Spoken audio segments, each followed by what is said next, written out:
Welcome to Earl Stewart on Cars.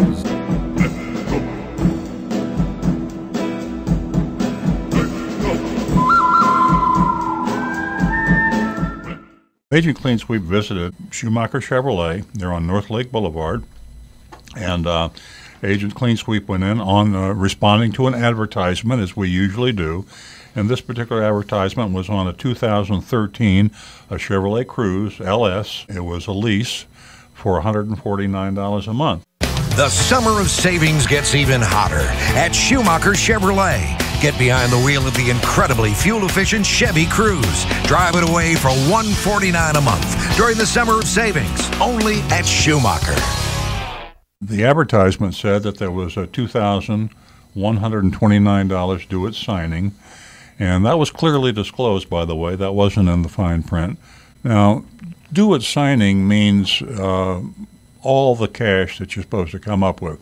Down payment is part of that, and then registration fees and license plate and dealer fees and anything else. So when they say $2,129 due at signing, that's supposed to be your total out of pocket. So went in and asked for that, met a very nice salesperson, and his first name was Ozzy. Very knowledgeable, very pleasant. You'll find all the salespeople at Schumacher to be a cut above, and they're ladies and gentlemen, and they treat their customers with courtesy. The first problem came when the explanation of the lease came up. Bold print disclosure on this $149 a month lease on the 2013 Chevrolet Cruise LS was $2,129 due at signing.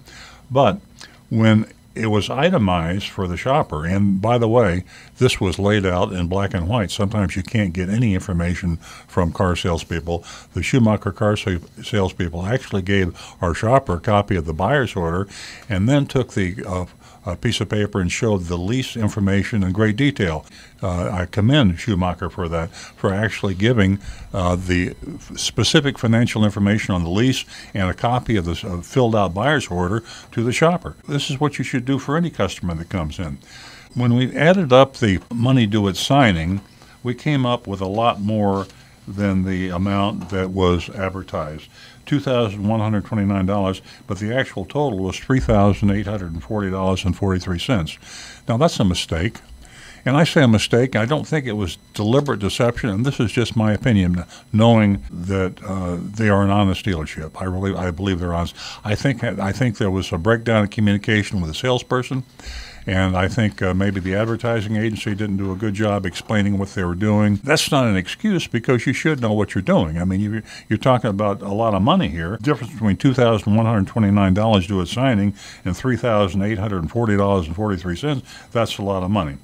Now, on the breakdown of this, we got from the salesperson, there was nothing hidden here. The total that they came up with was $1,999 in down payment. There was also $550 for a tag. Sounds a little high to me, but it could be an estimate. Sometimes they estimate high and then refund the tag if there's an overcharge. And there was a filing fee of $129. Now, that's the e-filing fee, the electronic filing fee that I've talked about.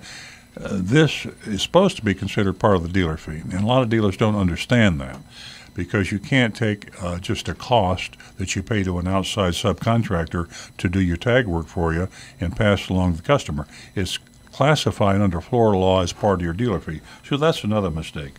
And then there were some other legitimate charges here. There's a rental surcharge for $60, tire and battery tax for $6.50, and then here's the dealer fee. And you know I don't like dealer fees, and I say to Schumacher, you should not have a dealer fee, but it's legal. As long as you disclose the dealer fee and include it in the advertised price of the car, it's legal to have a dealer fee. I just don't think you should. So that's $695, and then you have the tax on the down payment. The down payment was $1,990, or that's $53.43. Anyway, the total cash out of pocket or due at signing is, as I said, is $3,840. So that you understated that in the advertising, and that's not the right thing to do. I'm attributing all this, as I said, to lack of organization, training, coaching of the salespeople, perhaps some lack of the advertising agency to communicate to the sales force and the sales manager. But the bottom line is that the deal for our shopper, for Agent CleanSweep, was not what was advertised. It was much more money than what was advertised because she had to come out of pocket if she leased the car with about another $1,800. So the profit was $1,800 higher than what the price was advertised. The $149 a month on the lease was the same, but the cash out of pocket was not the same. So I'm not going to give Schumacher Chevrolet an F on this, but I'm going to bring them down to a C because I think you made a mistake there. And again, you have to produce and represent to the customer what is advertised. You have to do that. Also, the fine print cannot contradict the impression or the message of the ad. Now, I'm going to read right from the Federal Trade Commission Advertising Enforcement Disclosures. And they say, very simply, this is Federal Trade Commission, advertisements often contain fine print or video superscripts that attempt to disclaim, limit, or explain claims made elsewhere in the ad. Advertisers cannot use fine print to contradict other statements in an ad. Let me repeat that. This is the Federal Trade Commission. Advertisers cannot use fine print to contradict other statements in an ad or to clear up misimpressions the ad would otherwise leave. So the fine print is not something that advertisers can or should use to lure the potential buyer into the showroom because they think they're getting something they're not getting. The fine print can't do that, and that is a violation of Federal Trade Commission rules and policies. So everybody is doing it. Everybody is doing it in the fine print. You show me a car dealer ad with fine print, and I'll show you someone that's violating this Federal Trade Commission rule. If they see these things, they can fine people tens of thousands of dollars.